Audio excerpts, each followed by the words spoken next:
The Hannycast, a weekly LSU baseball podcast with Charles Hannegriff and former coach Dan Canaveri.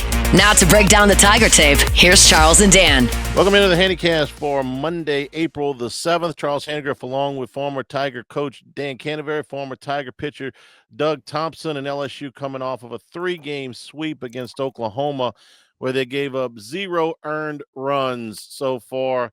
2 pitching guys, a pitcher and a pitching coach. You guys have been doing this forever. Cano, I'll start with you. That was a pretty impressive performance by the Tiger Arms this weekend.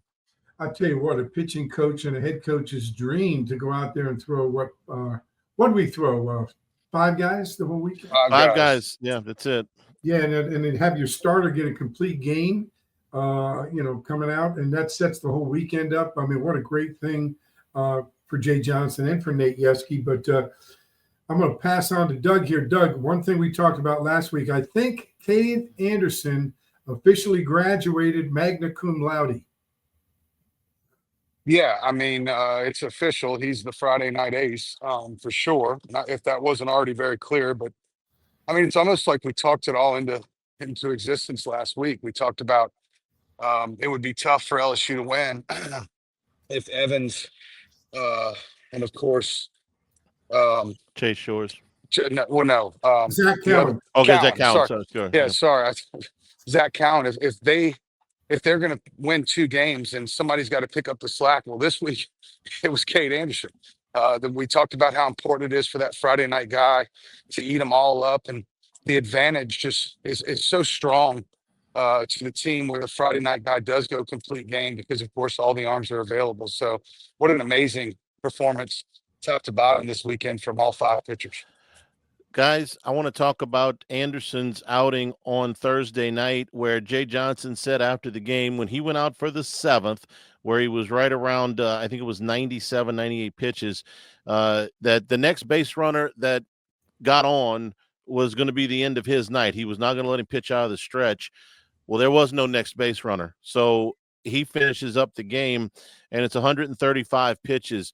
Doug, I'll start with you. I was watching right along, and he never did, I thought, weaken at all. The velocity was down maybe a tick in the 9th, but the command was still there. He was still getting people out. He was still getting swings and misses. So you get to the end of the game, you got a complete game shutout. How do you feel about 135 pitches?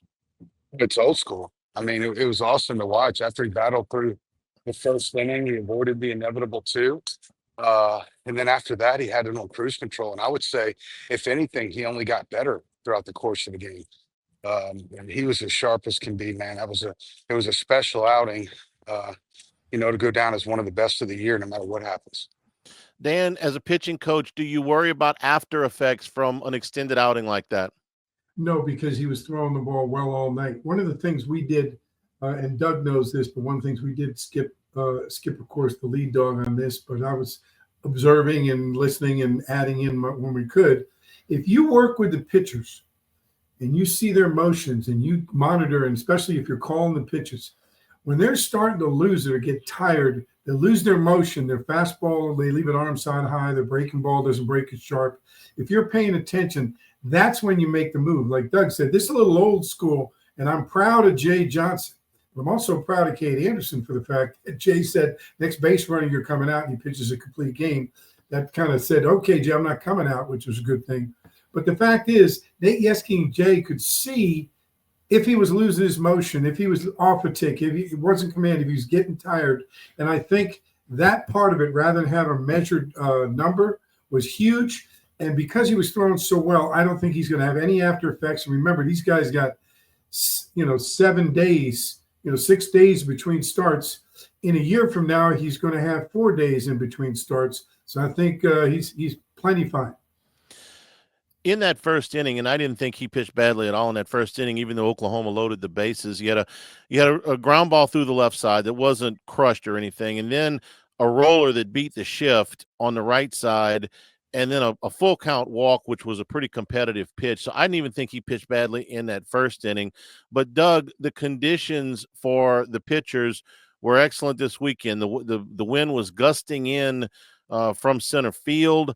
and the temperatures were in the 40s, but for everybody I talked to that was there, it felt even colder than that. So the ball was not carrying real well this weekend. But talk about pitching in those type of conditions, especially this late in the season. Yeah, the only thing that's not great about pitching in those conditions is getting warmed up. But once you're warmed up, I mean, the advantage definitely lies with you, especially if the wind's blowing in. Nobody wants to be up there and try to hit after it's freezing cold and the wind's in your face. So the advantage certainly was with the pitching staff, starting off with Cade Anderson as soon as they got loosened up. But yeah, I mean, again, that's about as impressive of a performance by all of them combined as you could hope for on the road. And what a great road sweep. We're brought to you by Marucci. More than just a baseball bat company, from a backyard shed to the top of their game, it's the legacy built on passion and precision. With 2 decades of crafting the finest wood, metal, and leather in the sport, they're here to help you run the game. Visit MarucciSports.com to gear up with the best. And also visit the Hitter's House, 5801 Segan Lane here in Baton Rouge, and Airline Drive in Metairie.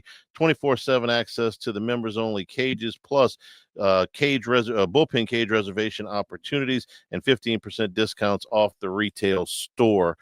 LSU got a couple of runs in the game. That was all that he needed. I want to ask about the squeeze play that they have put in a couple of times this year. I think they've successfully executed 6 of these, but they missed a sign on the squeeze, and they had to catch a running at third base. So we're seeing guys, Dan, I'll start with you. We're seeing them run more to manufacture more runs. So when the conditions aren't exactly prime for hitting the ball out the park, LSU's got other ways they can score runs, and they get to that park up in Nebraska. It's not the easiest park to hit it out of. So even though they didn't execute, I'm not wild about doing this with the catch a run at third base, but other than that, they've been able to score runs other than hitting the ball over the fence. Well, it's kind of like in football when you want a good running game, you want a good passing game.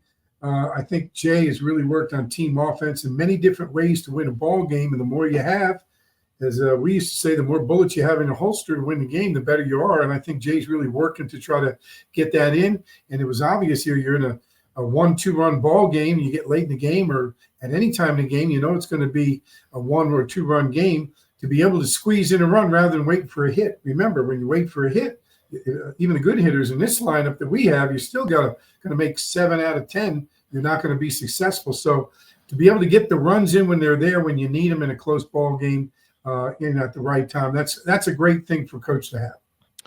Doug, let's move to Anthony Ianson, who threw 5 2/3 innings in the Friday night game 2 of the series. The 2 runs were unearned. He did walk 4, but it appears to me, not having pitched, so that's why I'm going to ask you, that Ianson is getting better. It feels like he is getting more comfortable in his surroundings. He is adjusting to SEC hitters, and I think he's a better pitcher now than he was a month ago. Yeah, it's about confidence. I mean, the more you go out there, the more you believe that your stuff can win, the more you have success, which he has, the more confidence you're going to gain. And that's what that's all about. He's had the reps. He's had a ton of strikeouts. He's not, 4 walks, it's not terrible. you know, um, that is probably about where you start to draw the line for the starter, where you don't want him to get much over 4 walks. But I think Ianson, just like Cade Anderson, has graduated and Yeah, I think proven he that made his move. I think he Yep. graduated. Yep. He graduated. I think the big thing, though, Doug, is that I think Nate Yeski and he are getting on the same page, and I think Nate's figured out how to use him better, call pitches better for him. I think that's a big part of his game. Yeah, Right. I think he has a lot of success, pitching backwards, starting with that big breaking. If you're looking for anything LSU, go to Bayou Apparel. EverythingLSU.com, made by locals, and it ships from Baton Rouge. So if you're looking for things that you can get create a design that fits your company's message, you can showcase your brand, whether it's an established one or one that's brand new, go to EverythingLSU.com or call 928-9090, 928-9090. With the breaking ball, guys, for Ianson, it almost appears like it's 2 different breaking balls, and I know that's what it is. So you could kind of tell me the difference and why this Doug is so difficult on the hitters. I don't know if it's arm angles necessarily. It's two different type of breaking balls, and he's getting a lot of swings and misses. We may have lost Doug on the golf course. No, I got you. I'm sorry. Right, Okay. he's back. I was He had on to get mute. that putt for a strike. He definitely throws an over the top curveball. I think he might even throw a cutter in there. Something else that's got some downward action, but what he does well is he throws it for a strike, and he throws it out of the strike zone when he wants to, which is really like two different curveballs. I think that's what makes him successful. That he's got a really good fastball too. I mean, we talk a lot about his off-speed pitch, but his fastball get in that mid-90s range too. So it's a hell of a 1-2 punch between Ianson and Anderson on Saturday and Friday night. Dan? Again, the shape of the pitch too. Give different shapes, different speeds, different breaks, so it keeps the hitters off balance. They never really get an opportunity to square it up. And like I'm big. I think Nate Yeskie and he have gotten on the same page on how to use his pitches and put those in the game and call the game better. So I think that's improved. And I think Ianson's got confidence in his pitches. He's got confidence that he can pitch well in the SEC, and he's got confidence in Nate Yeskie. So that's a big relationship that's important for the pitcher and the pitching coach. And before we get to the bullpen, guys, let's talk about Chase Shores. Doug, we were talking about, from start to start, how he would improve. We're creeping up. In fact, I think we have eclipsed now the 2-year post-surgery date now, and he seems to be gaining a little bit more command than what he had maybe at the back end of the pre-conference schedule, the beginning of the conference schedule. Like Ianson, I think he looks like he has improved a great deal in his last 3 starts. Yeah, again, he's getting more confidence, and that command for a kid like that with that type of stuff is going to be trouble, right? If Chase Shores continues to improve, which he will, with innings pitched, and that command continues to improve, I don't know that LSU's ever had a 1-2-3 that can be quite as dominant as those 3. We talked about it last week. I mean, it's not his stuff. He has first round stuff. It's about being consistent and being consistent in the strike zone and certainly getting ahead of hitters. So if a guy with that type of stuff starts to get ahead of hitters, you can expect success. And I think we saw a little bit more of that this week. Dan, for a pitcher that tall, sometimes mechanics can get a little bit out of whack. He looks like he's repeating a little bit better than he was, like I said, earlier in the season. Well, I think that's true. And I think, being tall, he's very athletic. So I don't know if the height has to do with it. I think it's really just coming off the surgery and learning his body again in its new form. Charlie, you and I can relate to this. You had your hip replaced. I've had my hip replaced. When you come off that rehab, it takes you a while to get used to the way you're operating now. And I think that's it with Chase Shores, especially trying to pitch. It's such a fine art of pitching. I think, like Doug said, the more he pitches, the more he gets his timing, the more he gets a feel for the pitches, the more he gets the ball in the zone, gets command in the zone. It's just going to continue to improve as he pitches more and more and gets past that rehab stage where he's really like not even in any kind of rehab, not coming off an injury. It's like the injury never happened, both mentally and physically. Dan, my control was bad before the surgery. It was bad after the surgery. It did not improve one little bit. I wasn't in pain anymore, but I never could throw a strike consistently. Now let's get to what I think is one of the biggest stories on this team, and it's really been something to see, which is Kason Evans and Zach Cowan being this 1-2 punch out of the bullpen. And I've seen teams with multiple guys close game. Sometimes you see these teams that will have a couple of guys with maybe 5 or 6 saves at the end of the season. Doug, I think the 97 team had probably 3 or 4 guys that had, a handful of saves, but didn't have that one closer. But I don't know that I've seen a team with 2 long closers like this. I think about long closers in LSU history. I think about guys like Chris Demouy. I think about guys like, before he became a starter his final year, full-time Lewis Coleman. I know Trey Hodges was in that role in the 2000 series and was the MVP of that. But having 2 guys who can go more than one time through the order and close games out, wow, what a luxury to have, Dan, when you've got both of these guys and this was my thought about why that has never really happened before that I can remember. Usually when you got guys this good that can go through the order more than one time, they become starters. You don't have the luxury of being able to bring them out of the pen. I was going to say the depth of the pitching staff allows them to have two guys like that in the pen. I mean, the fact that we're talking about Chase Shores throwing 94 to 96 miles an hour being your Sunday starter and trying to figure it out still, and he's still winning. Or a guy like Cade Anderson is going to go the first 5-6 picks of the draft on the mound throwing a complete game shutout. The fact is, both of those guys can go twice in a weekend if they're kept short. But like Jay Johnson, with Cade Anderson going the full distance on Thursday night, the idea you bring in Zach Cowan, knowing that, man, he can close this thing out. I only used 2 pitchers, and I got the whole staff for Sunday. And then you get to the 6th or 7th thing, say, I'm going to let Casey Evans just take it to the house and let's call this a weekend. So what a great thing. But it has to do with the recruiting, the depth of the pitching staff, and the quality of the people that are pitching. Doug, I think you had some long when you were playing professional baseball. I think you worked some out of the pen and trying to work more than one time through the order. Yeah, I actually did that at LSU as well. But guys, I'm gonna stick where we were last week. I mean, everything fell into place perfectly. Where once again, there's only 2 guys needed, and thank goodness they're arguably the 2 best arms in the SEC out of the bullpen, at least most consistent. So I'm still going to say that everything was great when it works out like that, where each of those starters go at least 6 innings. Everything would be great. But of course, it's not always going to be that way. So I'm still really anxious for one of these other guys. And we talked about 5 or 6 names last week, like, Benj and Rizzi, and Myers and Newt and some of these other guys. I really think the luxury is that only 1 or 2 of those guys need to quote unquote graduate. And this is going to be one tough pitching staff when that happens.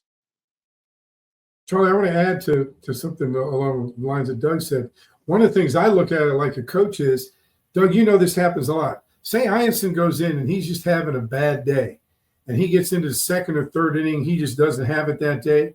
What a luxury to know that you could go to Zach Cowan and he could carry you from the 3rd inning to the 9th if you need him, because he's been a starter. So not only is he a long closer or a short closer, but he's a guy that can get in there and really give you a long relief and still save your pitching staff. So you still only use 2 or 3 pitchers in the first 2 days or when anybody goes out. So that's a great luxury for Jay, because Cowan is his Swiss Army knife.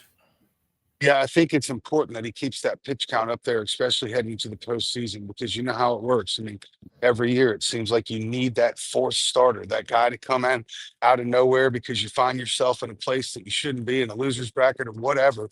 But it seems to always fall on that. And man, like you said, Keno, to have a guy like Zach Cowan that could potentially take the ball and extend a tournament for LSU is a great asset. Doug. Go you ahead. get into postseason competition. I just want to say, like, Doug, from a coaching standpoint, when you get into postseason competition, if a guy's not doing well in the first couple innings, you're not going to wait when you're in a tournament. So that's the advantage of having Cowan. Like, if it's not right for the guy, pull him out, put Cowan in there because you know what you got, and then the guy can come back later on the last day and close for you, whoever started, when he's better than he is that day. You don't have the luxury to wait around in a tournament. Doug, I was going to say, I didn't remember you pitching very much in relief when you were at LSU. You were a starter almost the whole way, but I do remember one game against Alabama in June of 1997 that you were in there in relief in that game. I think you probably remember that game, right?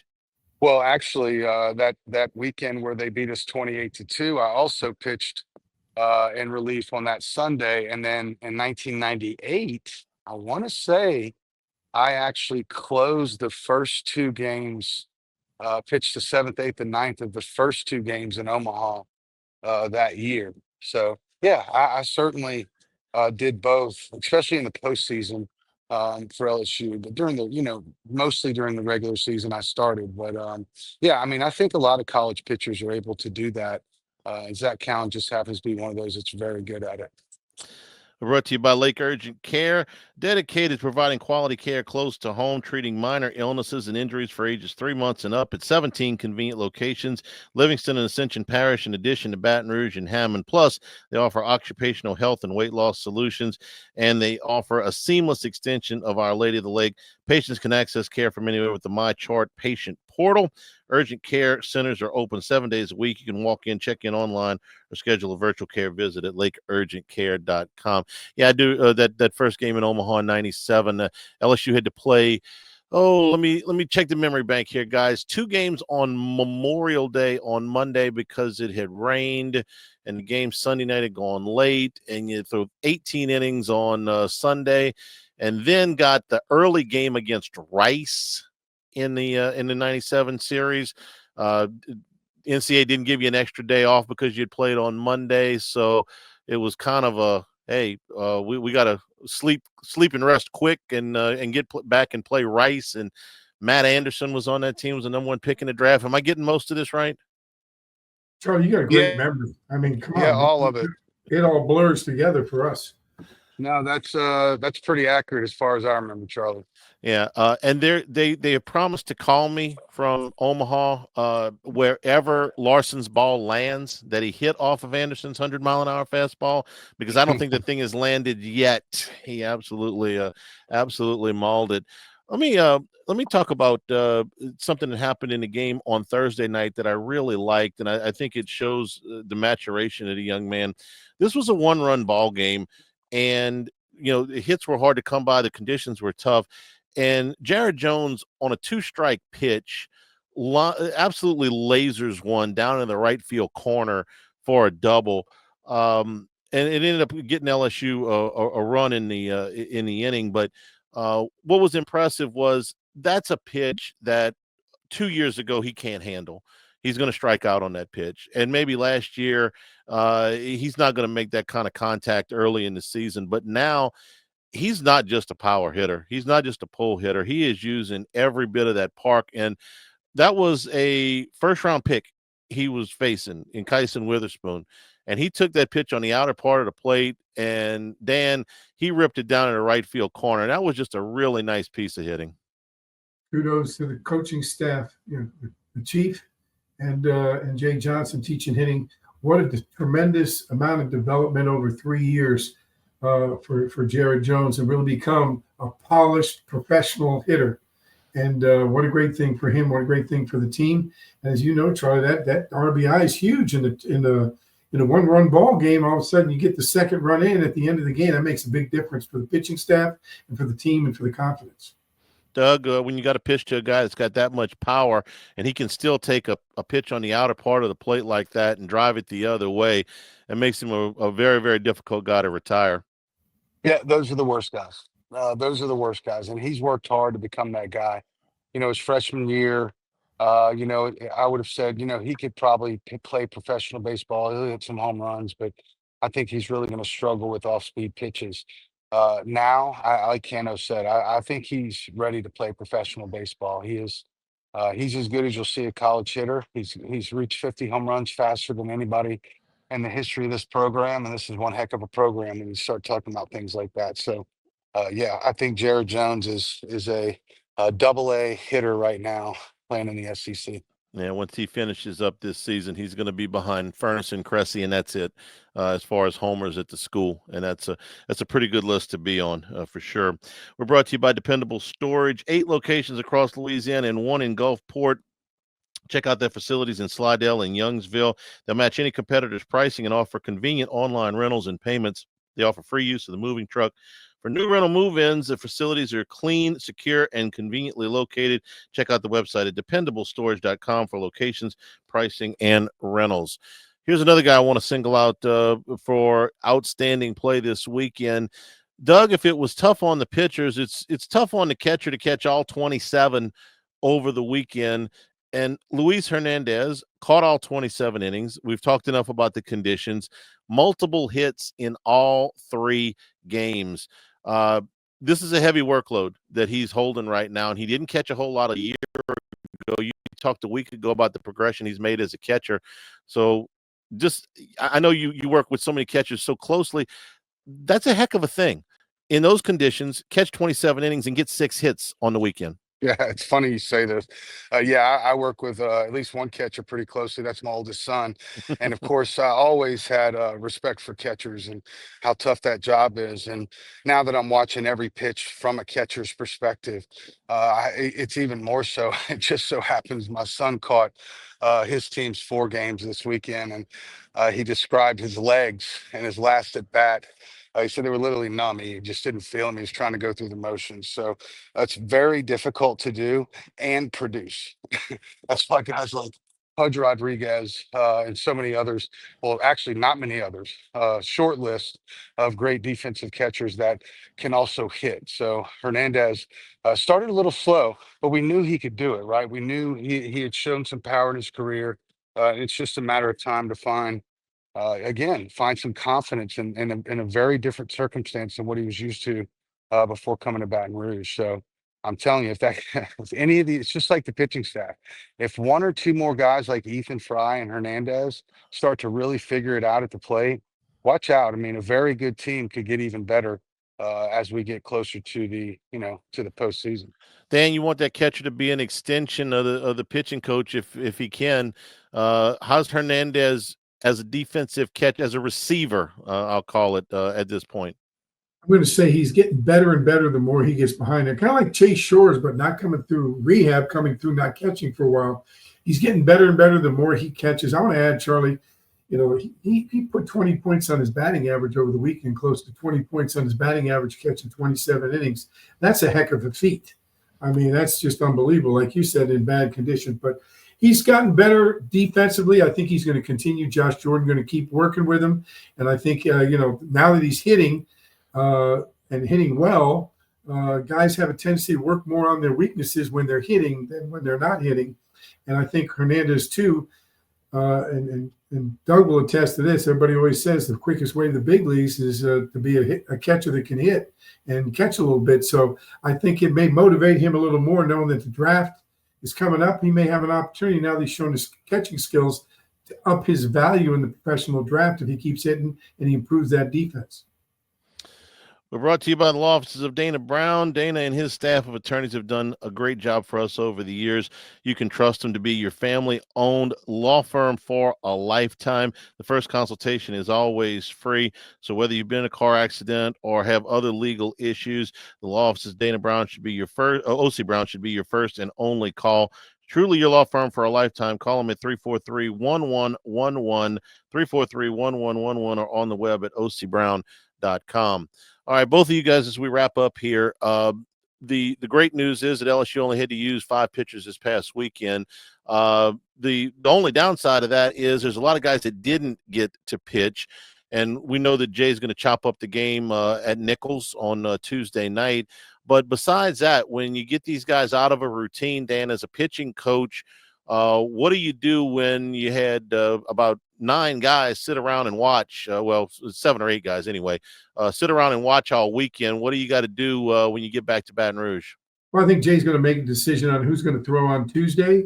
And then I think they'll make a decision on, like, for example, today there may be some simulated games where the pitchers go against some hitters that didn't hit a lot this weekend. They go live on the field, no fielders, and they go after it and get some measurables. And then guys that don't pitch on Tuesday will do the same thing possibly Wednesday, and then you move into the weekend. So you just got to keep it going. You got to keep those guys throwing. You got to keep improving. And I think Jay chopping it up tomorrow night would probably chop it up 1 inning at a time, maybe 2 at tops. So try to get in as many guys as he can to get them on the mound. Doug, before we let you go, Louisiana firefighters and our first responders, a terrific program that you're involved with.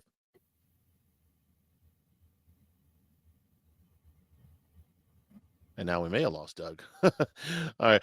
Doug was joining us. We don't have video with him this week because he's joining us from his son's event. So we'll table that. Cano, what's going on over at Six Rings? Well, Six Rings, we're right in the heart of the season ourselves. Charlie had one of our teams played a tournament this weekend. Got a little rain on Sunday, got rained out, but we got all 4 teams playing. And I never thought this as a baseball coach. When it rains, we get busy. I kind of enjoy the rain. We had a lot of people here this weekend, kids from all around the North Shore coming in to hit.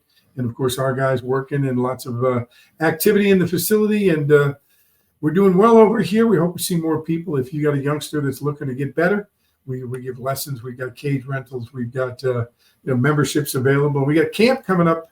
Next week is spring break at the schools up here at St. Tammany Parish. So we got a baseball camp going on as well. So if you're interested, send your kid for a couple of days of training and some fun. Send them on up to Six Rings specialty camp over the spring break.